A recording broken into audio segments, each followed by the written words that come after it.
the former president of the Republic of Botswana, and my very good friend, Dr. Serese Kamani Akam.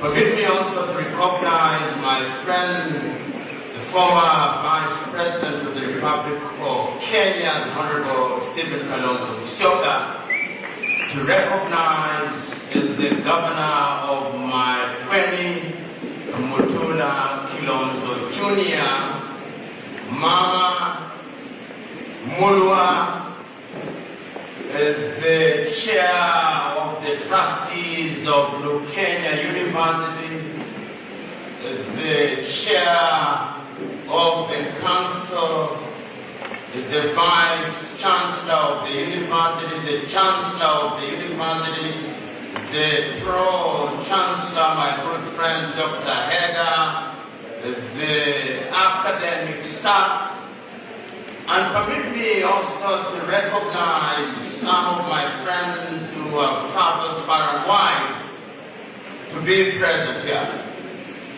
Madam Senaid Dimitri, who is a big business person in Ethiopia, has traveled to be with us here. My good friend Nurdin Kajuma from the United Republic of Tanzania, and of course Yak Makel from the Republic of South Sudan.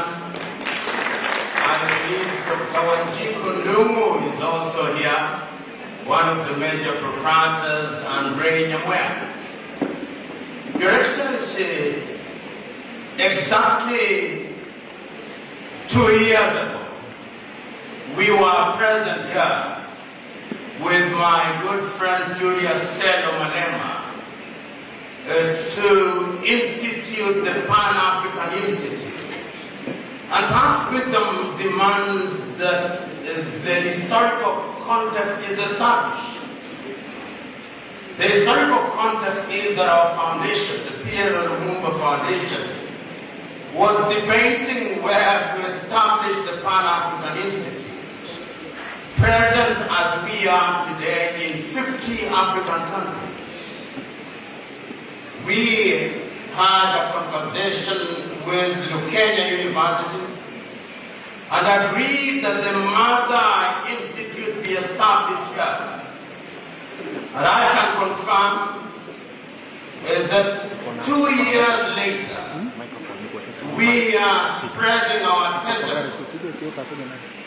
On the 7th day of October this year, we established a child of this institute at the university in Hargeisa, the Unity University. Your Excellency, I will also confirm that on the 15th day of November, we will be establishing the 3rd institute in Lusaka, Zambia. I can also confirm that during that period, we have entered into a memorandum of understanding to establish an institute in Trinidad and Tobago at the University of West Indies. And that next year, we'll also be establishing this institute in Monrovia in Liberia. And we say all of these because we recognize that over the years, Pan-Africanism has been romanticized. One may say that Pan-Africanism had been reduced to sloganeering, but we refuse to believe that the purport and import of Pan-Africanism was merely to sloganeer. And that is why we strive to give content to Pan-Africanism. Your Excellency, we want to know that under the aegis of this institute, we are touching young people in the continent of Africa. In Kumasi, in Ghana, early this year, we established at Obuasi High School an Innovation and Invention Center. And next year, we'll be showcasing some of the things that young Africans are doing. This very same year, in Monrovia, we have established a Pan-African clothing line. And on Saturday, I will be in Lusaka, Zambia, to establish the Pan-African Media House at Indian University. I also want to make known that in the manner that my good friend Gibron of Gidon and Robert Yassinia said, we hold the view that Pan-Africanism must not be confined in the arena of politicking without law. We believe, as my good friend Selman Emma said, is that economic liberation is indeed the true liberation. And that is why, therefore, we are engaged specifically with the ladies and gentlemen that I've invited here. We will very shortly, in the first quarter of the year 2026, be establishing jointly with Nuruddin Kajuma a program for feeding Africa, and the tagline is, have you eaten today? We are giving meaning to agriculture in Africa, and we are honoring one of the greatest Pan-Africanist contemporary, Edwina Flatten Taylor, who died about 2 weeks ago, and already we are present in 6 African countries on the basis of organic farming. With my good friend Dimitri, who is a big business person in Addis Ababa, Ethiopia, we are going into the spaces of empowering young men and women. So we come here, Your Excellency, not only to commemorate and celebrate, but also to announce that we are giving meaning and content to what was said by the pioneers. Just this morning, as we were flying in here, I remember some of the most iconic speeches that were delivered in 1963, when the Organization of African Unity was founded. And I remember these words of Emperor Haile Selassie, when he reminded his audience that Africa was not created later than other continents. He reminded his audience that Africa was created at the same time as other continents, but that we have been engaged in lamentation for too long, that we have handicapped ourselves for too long, and the time is now for us to begin to lift ourselves by our bootstraps. Your Excellency, we are here to do exactly that, and that is why it was not a difficult task to invite you, having had occasion to be with you in a number of Pan-African forums.